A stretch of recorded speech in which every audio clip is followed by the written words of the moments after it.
さんこんにちは、青猫稲です。前回は韓国1日滞在っていう動画だったんですけど、今回は早速プサン出発して次の目的地に向かいたいと思います。これは5時半くらいの電車ですかね、朝の。始発に乗ってプサン空港に向かうところです。早朝だけど結構人たくさんいました。やっぱ空港に行く人が多いのかな。空港到着です。プサンってコンハンしか書いてないんだな、ここ。プサンコンハンっていう駅じゃないのかな。コンハンっていうのは韓国語で空港なんですけど、空港しか書いてないですね。キンポ空港の駅に到着です。ここから空港まで直結じゃないんで、外ちょっと歩きます。それが結構遠くて、ちょっとこの日はめちゃくちゃ寒かったですね。この新しいダウン買って正解だった。ここがプサン空港到着です。なんていうんだろう、地方の空港って感じなんで、めちゃくちゃ広いわけじゃないですね。2階がチェックインカウンターで、3階に飲食店ありましたね。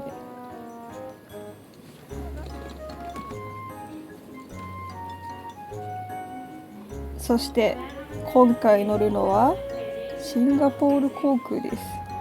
私はこちら初めて乗ります。しかもなんとビジネスクラスでございます。ビジネスクラスになるとチェックインの時も行列に並ばないのでめちゃくちゃ助かります。そして出国も済ませてラウンジにやってきました。プサン空港にはシンガポール航空のラウンジないんで、こちらのエアプサンのラウンジ使うことができますね。でラウンジ内にはビールやソフトドリンクとか軽食とかありました。朝なんで軽食って感じなんですかね。だから駅に使った大阪の ANA ラウンジの方が豪華だった感じします。搭乗時刻になったのでゲートに向かいます。もう搭乗開始してますね。だけどこの行列もビジネスクラスなのでショートカットしちゃいます。今回乗る飛行機はボーイング 737MAX8 です。調べた感じ、日本の航空会社はまだ導入してない種類の機体っぽいですね。シンガポール航空の 737MAX8 のビジネスクラスの動画全然なかったので、こちら参考になったら嬉しいです。席に着いたら早速熱々の搾りとジュースいただきました。ジュースの他にシャンパンありました。朝なんでオレンジジュースにしましたね。朝のオレンジジュースは美味しいです。いただきます。朝なんですっぴんです。失礼します。ビジネスクラスの席は全部で10席と少ないですね。一番前の席選ぶと2列目3列目の席に比べて足元広いのでめちゃくちゃおすすめです。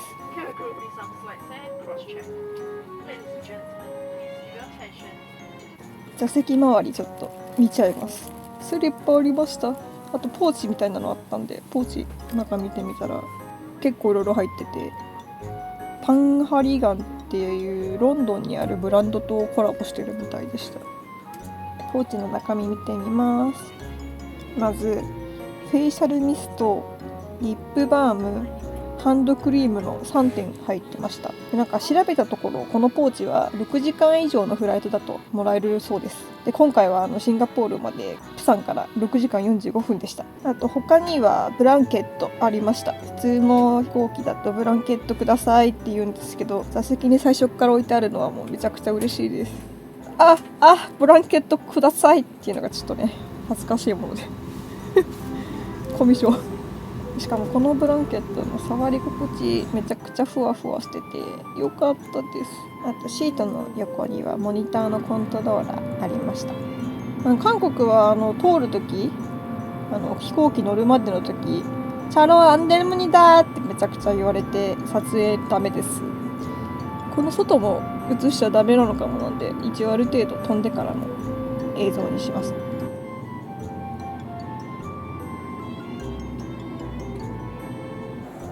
ビュインビュインビュインビュインビュインビュイン。それではお待ちかね。機内食のドリンクメニュー見ていきます。朝食メニューっていうこともあって、洋食、シンガポール、中華っていう感じで3つの中から選べました。で飲み物もアルコールからソフトドリンクまでいろいろ種類ありました。美味しそうだよ。一生懸命読みました私。足も広々。では私、食事をお願いしたので座席の方を動かしてみたいと思います。座席の横にあるボタンを押すと席が倒れます。最高ですね。飛行機でこんなに伸ばせるなんて信じられん。足元はめちゃくちゃ広くて伸ばしきれなくて届かなかったです。フルフラットになるので枕を使って寝ると完全にベッドと同じになりました。横幅はさすがに広くなかったんですけど、足を完全に伸ばして寝れるだけでももう最高ですね。これで6時間はもう普通に爆睡ですよ。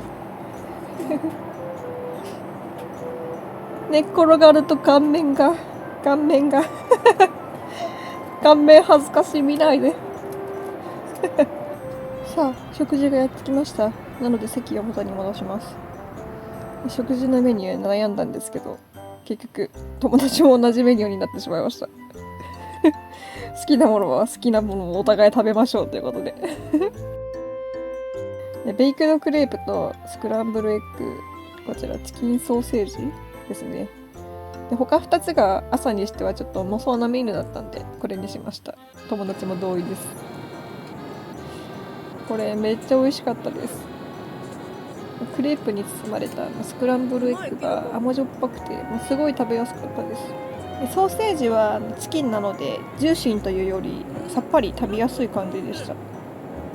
見た目がおしゃれな朝ごはんだったんですごい満足です。いやー、シンガポール航空のレベルの高さを感じますね。こちらさ朝からビールを飲みます。タイガービアでご飯食べた後はちょっとさすがに朝早かったんですぐ寝ちゃって、で起きた後に目覚めの飲み物もらって、なんかお菓子もめちゃくちゃもらったんでポリポリしながら寝転がってましたね。到着前にもおしぼりいただいてシンガポール着陸態勢に入ります。今回初めてシンガポール航空に乗って初めてなのにビジネスクラスで体験してしまって、もうなんということでしょう。多分私もそわそわしてたんでしょうね。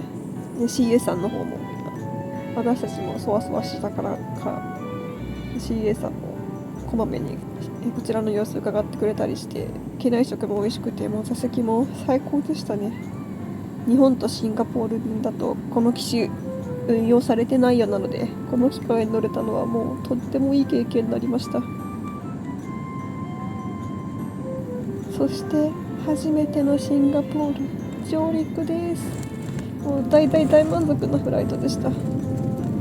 私飛行機すごい苦手な人なんですけど、なんかもうベッドみたいに倒れるし、だから爆睡もできるし食事もうまいし、なんか揺れもだからかあんまり感じなかったのかな。もう本当に飛行機乗ってた感がゼロでした。勝手にシンガポール着いちゃったみたいな感じでした。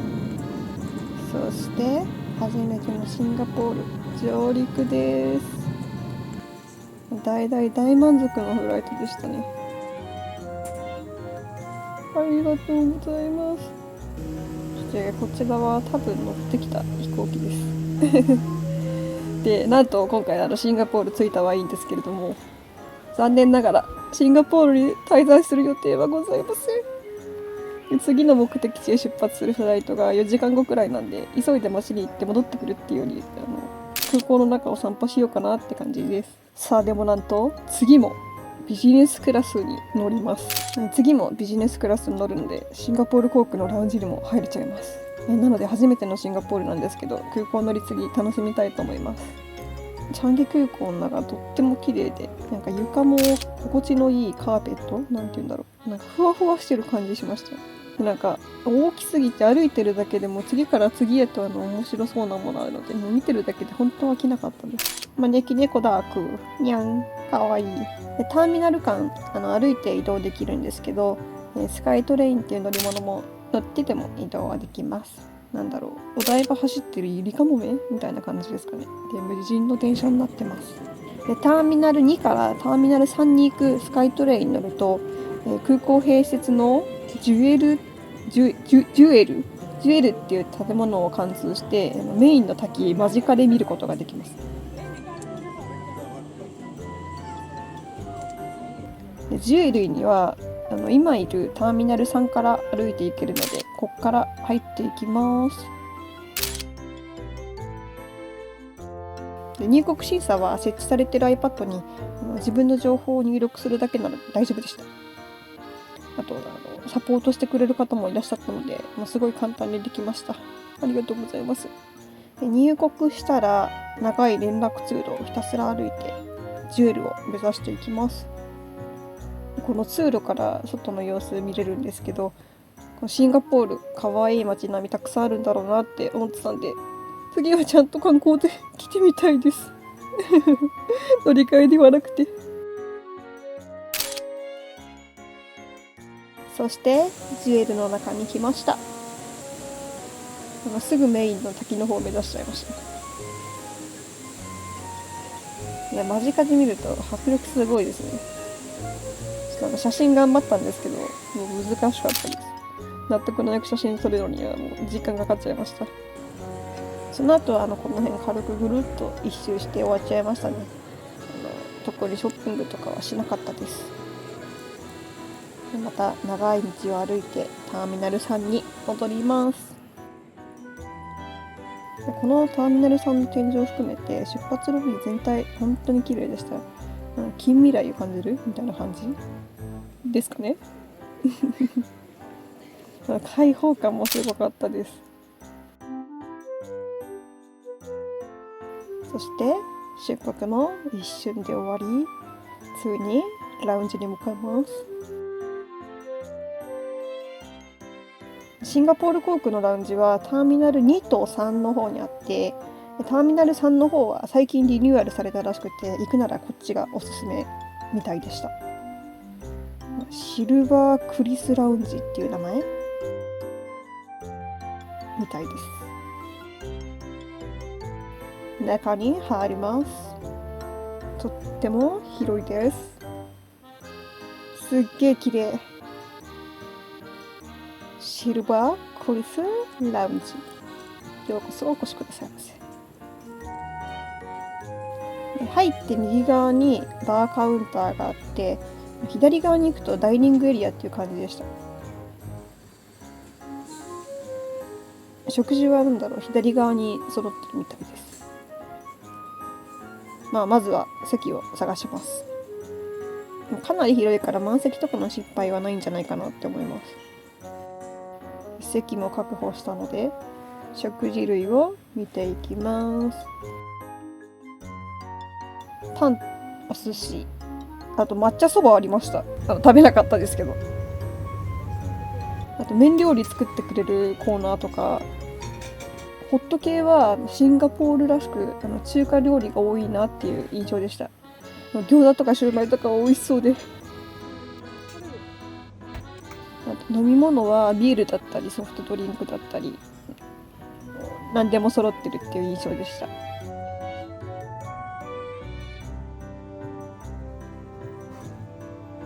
いやせっかくなのでやっぱ出来たてほやほや食べたいからパスタ作ってもらいます。作ってもらったのはエビのペペロンチーノ、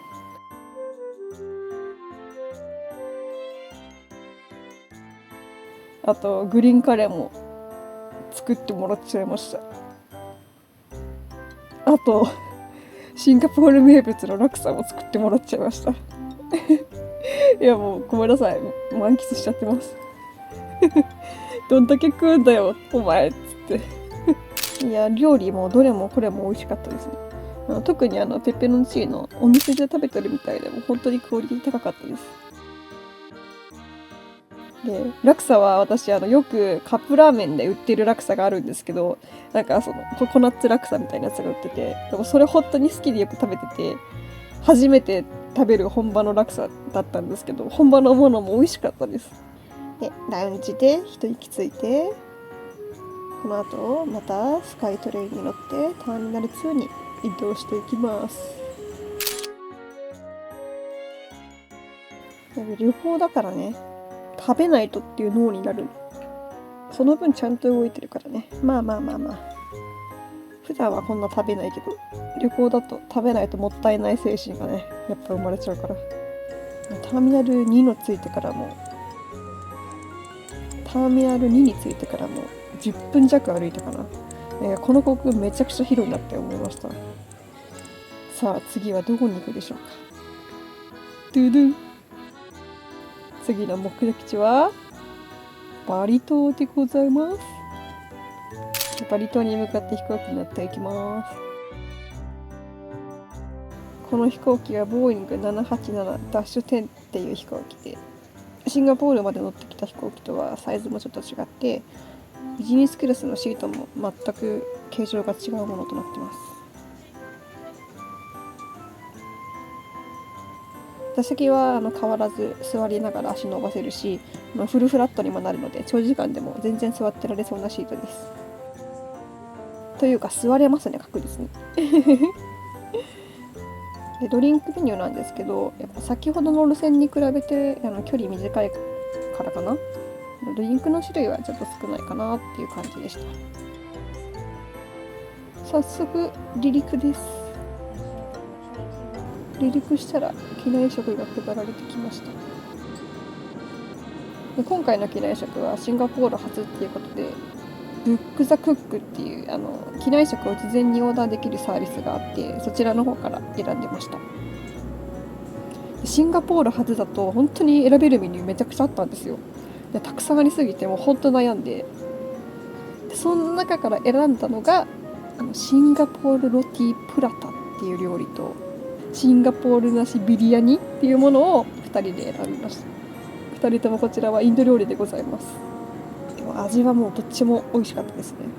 お互い交換し合って食べようぜっつって。本場のインド料理って食べたことさすがになかったんですけど、機内食でこんなちゃんとした料理食べれたことにも感動してました。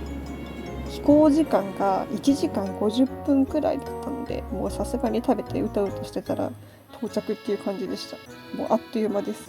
で入国に関しては事前にビザを発行する、または現地でビザを発行する2通りがあります。